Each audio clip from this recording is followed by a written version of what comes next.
यीशु मसीह ने फरीसियों को कहा, ना तो तुम परमेश्वर की सामर्थ को जानते हो, ना तुम उसके वचन को जानते हो. Jesus told the Pharisees, neither do you know the power of God nor understand His word. ये बहुत बड़ा सेक्ट है क्रिश्चियनिटी में जो इसका इस्तेमाल करता है और बोलता है कि ये जो आयत है ये शारीरिक बीमारियों के लिए नहीं कहा गया है. There's a huge sect in Christianity that says this ये is not आत्मिक for. चंगाई की बात कर रहा है यीशु मसीह की. तुम्हारे पाप क्षमा हो गए तो तुम्हारी जो बीमारी थी आत्मिक, उससे चंगाई दी है. They say this is not for physical healing, this is for spiritual healing. Your sins are forgiven. Okay, क्या लिखा है इसमें? Surely he has borne our griefs and carried our sorrows, yet we esteemed him stricken, smitten by God and afflicted. निश्चय उसने हमारे रोगों को सह लिया और हमारे ही दुखों को उठा लिया, तो भी हमने उसे परमेश्वर का मारा कूटा और दुर्दशा में पड़ा हुआ समझा. This word grief or sorrow here is from the Hebrew word kholi. ये जो grief शब्द जैसे है, विराट कोहली है ना, उसमें ख लगा दो, खोली, तो आप रहेगा. ये इब्रानी के खोली शब्द से है. ओके, याद रहेगा क्या है शब्द? खोली. अब नहीं भूलोगे आप कभी इस शब्द को. हाँ, खोली. क्या है ये शब्द? खोली. हाँ, ये जो शब्द खोली है ये पुराने नियम में 22 बार, वैसे तो 24 बार इस्तेमाल हुआ है इन दोनों आयतों को लेकर भी, पर इसके अलावा यशाया के अलावा 22 बार इस्तेमाल हुआ है. लगाइए यहाँ पे. और 22 के 22 बार एक फिजिकल सिकनेस को दर्शाता है. This word has been used 22 times other than this verse, and every time it talks about a physical sickness. So photo खींच लो इसकी. Click a picture. और जो आपको बोलते हैं कि ये शारीरिक चंगाई के लिए नहीं है, ये 22 अध्याय उनके मुंह में चिपका देना.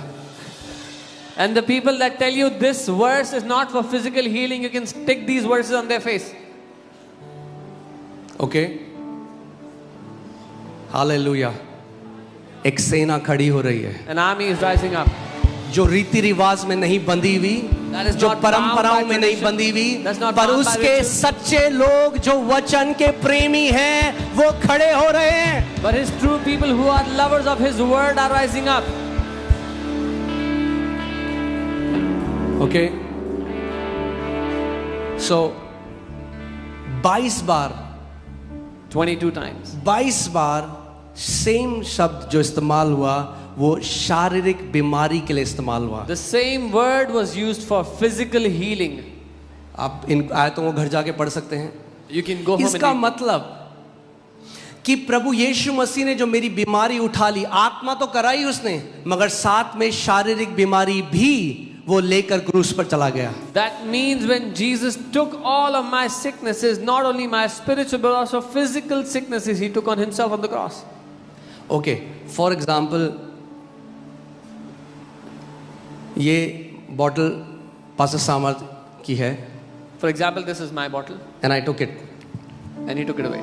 अब उनके पास है, Now do I have the bottle? क्यों नहीं है? Why not? Because I took it. क्योंकि मैंने He ले लिया. took your sicknesses. उसने आपकी बीमारी ले ली. He took your sicknesses. उसने आपकी बीमारी ले अरे ली. आपकी नहीं रही, वो ले गया 2000 साल पहले. It is not yours anymore. He बंद took it करो 2000 बोलना years ago. मेरी शुगर, मेरा ब्लड प्रेशर, मेरा कैंसर. बोलो मेरा नहीं है, यीशु ले चुका है 2000 साल पहले. Stop saying my sugar, my blood pressure, my cancer. It is not yours anymore. Jesus बोलो took मेरा it नहीं away. रहा अब, Say it's not mine anymore. वो ले गया. He took it away. Amen. कितने लोग समझ रहे हैं? How many of you understand? He took. वो ले गया. If he took, अगर वो ले गया then he took. तो उसके पास है. यही सत्य है. सत्य को जानोगे, सत्य तुम्हें हर एक बंधुआई से आजाद कर देगा. This is the truth, and if you know the truth, it will set you free from every bondage. मेरे को ना शुगर है. अरे कहाँ है? ले गया वो 2000 साल पहले. I have sugar. Where is it? He took it 2000 years ago. मेरा ब्लड प्रेशर, अरे आपका नहीं रहा. He took. My blood pressure is not yours anymore. वो ले गया. He took our infirmities. वो हमारी बीमारियों को ले गया है.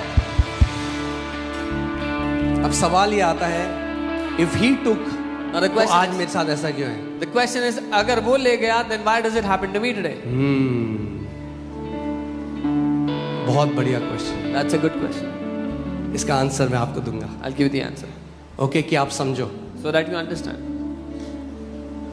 आप समझो, your healing is a done deal from God's side. आपकी चंगाई परमेश्वर की ओर से पूरी हो चुकी है। मैंने आपको लास्ट संडे भी सिखाया था कि आज अगर किसी को उद्धार चाहिए, क्या उसको परमेश्वर को मनाना पड़ेगा उद्धार के लिए? I taught you Come on, last मेरे से Sunday. बात करो, क्या उसे मनाना पड़ेगा? क्या परमेश्वर को अपने पुत्र को दोबारा जगत में भेजना पड़ेगा? कोई बोल रहा यस,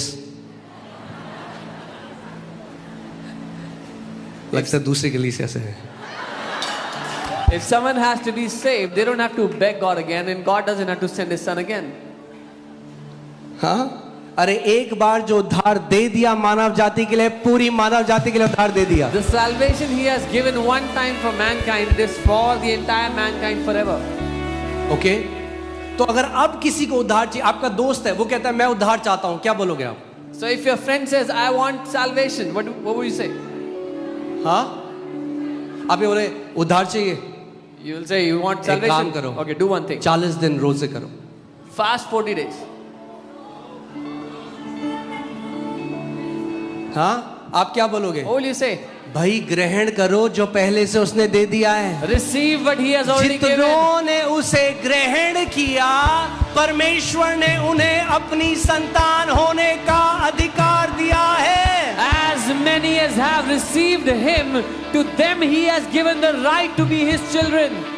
आमेन। सो यानी जो परमेश्वर पहले से दे चुका है। अच्छा, मैं आपसे एक सवाल पूछता हूँ, Let me ask कितने you a लोग question. के रिश्तेदार हैं जो अभी बचा ही नहीं गए, या दोस्त हैं? हाथ दिखाओ। How many of you या आप have, किसी को जानते हैं जिन्होंने उद्धार नहीं पाया? हाथ दिखाओ। how many of you have relatives that are not saved right now? Now, परमेश्वर ने अपने पुत्र को जगत के लिए भेज दिया, तो आपके रिश्तेदार और आपके दोस्त क्यों नहीं बचाए गए आज? So God sent His Son for all mankind. Why are relatives not saved yet? क्योंकि उन्होंने वो ग्रहण नहीं किया जो परमेश्वर ने पहले से दे दिया। Because they have not received what God has already given. हो सकता है आपका कोई दोस्त है जो जप तप यज्ञ करके बहुत सारी चीजें करके उद्धार ढूंढ रहा है, मगर उसको उद्धार नहीं मिला। यद्यपि वो गिड़गिड़ा रहा है, बहुत कुछ चीजें कर रहा है, तब भी नहीं मिला, क्योंकि उसने वो ग्रहण नहीं किया जो परमेश्वर ने पहले से दे दिया है। Maybe you have a friend who's begging, crying, seeking God, doing all the religious things to get salvation, but he has not received what God has already given. Okay, मैं आराम से आपको समझा रहा हूं कि आप इस बात, एक बार ये सत्य आपको समझ आ गया, आज के बाद आप कभी प्रार्थना नहीं करोगे प्रभु मुझे कब चंगा करेगा। Once you understand this truth, after today you will never pray again like this, Lord, when will you heal me?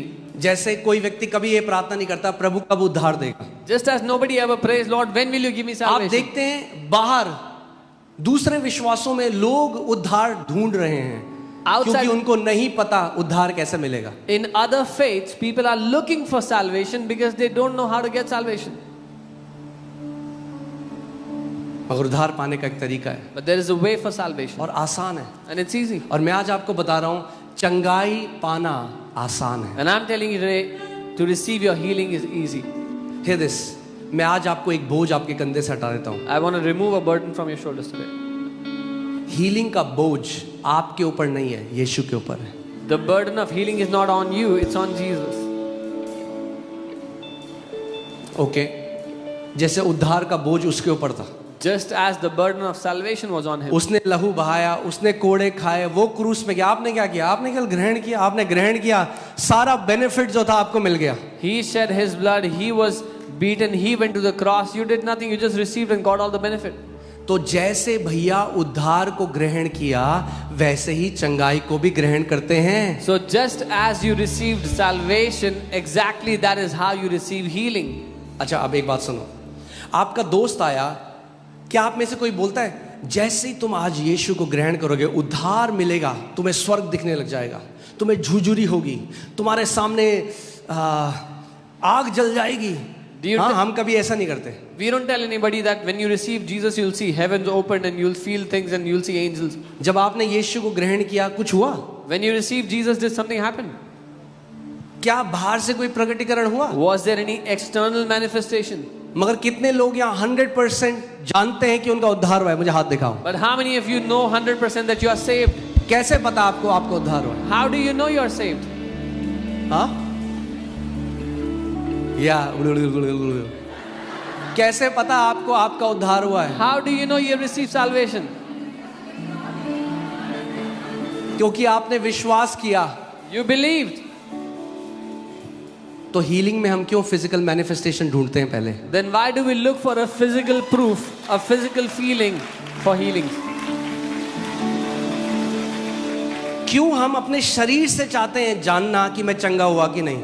आपका शरीर आपको नहीं बताएगा आप चंगे हुए कि नहीं, आप अपने शरीर को बताओगे कि आप चंगे हो चुके हो। Your body will not tell you you're healed. You will tell your body you're healed. Okay, मैं आपको एक गवाही बताता हूँ। अभी भी वो परमेश्वर के दास जीवित हैं। एक परमेश्वर के दास हैं, उनके और बहुत अच्छी सेवा वो करते हैं। उनके चेस्ट के बगल में एक छोटा सा एक फोड़ा टाइप का हो। There's a man of God. He had a boil on his chest. उनको लगा ऐसे ही है, खत्म हो जाएगा कुछ He टाइम में। ignored it. करते करते करते करते टेनिस बॉल जितना बड़ा एक ट्यूमर हो गया कैंसर का। It became huge like a tennis ball cancer. वो पहले इग्नोर करते रहे। He kept ignoring it at first. उसके बाद वो डॉक्टर के पास गए। Then he went to the doctor. Doctor ने जब टेस्ट करा तो बोला ये बहुत ही रैपिडली फैलने वाला कैंसर तेरे शरीर में। Doctor said this is a very rapidly spreading cancer. और in your परसों तुझे सर्जरी करनी पड़ेगी body. And day after you'll have to come for surgery अगर तू बचना चाहता है तो। if you want to live. वो कहने लगे जैसे ही मैंने वो सुना ऐसा था मेरे जमीन के नीचे से, मेरे पैर के नीचे जमीन निकल गई। He said as soon as I heard it I lost all sense. तो पहला उनका सवाल, वो सोचने लगे मुझे क्या करना है। So he started to think, what will I do? तो वो प्रार्थना करने लगे और प्रभु ने कहा never respond to fear. He started to pray and the Lord said कभी भी डर के लिए प्रतिक्रिया मत करो. सो उन्होंने डॉक्टर को कॉल किया। उन्होंने कहा कि doctor He called the doctors and मैं आपको एक गवाही सुना रहा हूँ, ओके? गवाही आप कॉपी मत करना जब तक आपको अपना कन्विक्शन ना हो, पर मैं आपको एक गवाही जो है जैसी वैसी बता रहा हूँ। I'm telling you a testimony, don't copy this. I'm telling you the testimony how it is. So doctor को उन्होंने बोला अभी मेरी सर्जरी कैंसिल कर दे, मैं आगे देखूंगा मगर परसों तो नहीं कराने वाला, मैं अभी रेडी नहीं हूँ सर्जरी के लिए। He told the doctor, I'll get the surgery done later. You can postpone it, but I'll not get it done day after. और फिर उन्होंने सारी किताबें मंगा ली चंगाई की, And he got all the books of healing. सारी टीचिंग सुनने लग गए चंगाई की। He started to hear all the teachings on healing. और वो कह रहे हजारों बार मैं घोषणा करता, वचन पढ़ता। He said thousands of times I would declare, make declaration of the word. कहते और बुरा होता गया, But the tumor kept on getting worse. और बुरा होता गया। Kept on getting worse.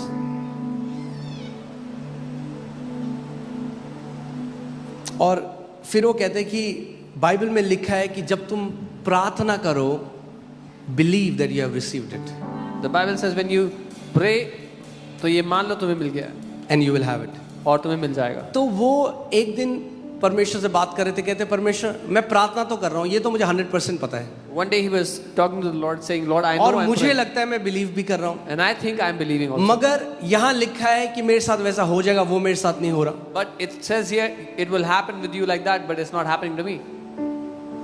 तो कह रहे इसका मतलब वचन सत्य है, झूठ नहीं हो सकता। He said the word of God is true, it's not a lie. यहाँ लिखा है जब तुम प्रार्थना करो और मान लो कि तुम्हारे लिए वैसा हुआ है तो तुम्हारे लिए वैसा हो जाएगा। The word says when you pray, believe you have received it and it will happen to you. उन्होंने कहा मेरे साथ ऐसा नहीं हो रहा। He said, इसका मतलब दो ही चीजें, या तो मैं प्रार्थना नहीं कर रहा जैसा परमेश्वर चाहता है, या तो मैं बिलीव नहीं कर रहा। He said, this is not happening to me. So either I'm not praying the way God wants me to pray, or I'm not believing the way I should believe. और उस टाइम पवित्र आत्मा ने उनसे बात करी और पवित्र आत्मा ने कहा तू बिलीव नहीं कर रहा, And the Holy Spirit spoke and said, you're not believing. तू अपने कामों के द्वारा कराना चाहता है परमेश्वर से कुछ, पर तू बिलीव नहीं कर रहा कि ये ऑलरेडी तेरे लिए हो चुका है। By your works, you're trying to make yourself believe, but you're not believing it has already happened for you. वो बता रहे थे मैंने सब कुछ कर लिया, सारी डाइट फूल पत्ते खा लिए, सब कुछ सारी किताबें ले ली, सारी eastern diet, Mediterranean diet, Jewish diet, सारे सब चीजें करके देख ली, कुछ काम नहीं He किया। said, I did everything possible, all the books, all the diets possible, nothing was working. अब जानते हैं इतना थिन लाइन है, हमें पता भी नहीं चलेगा कब हमारा विश्वास वचन से हटकर अपनी डाइट पे चला जाता है। It's such a thin line, we don't even realize when our faith shifts from the word to our diet. Diet अच्छा है, अच्छा खाना खाओ, मैं आपको हमेशा कहता हूँ, Diet is good, eat good food, I always tell you. मगर चंगाई खुदा की ओर से आती है। But healing comes from God. और फिर उस दिन जब प्रकाशन उनके अंदर आया, वो कहने लगे कि उस दिन मैं समझ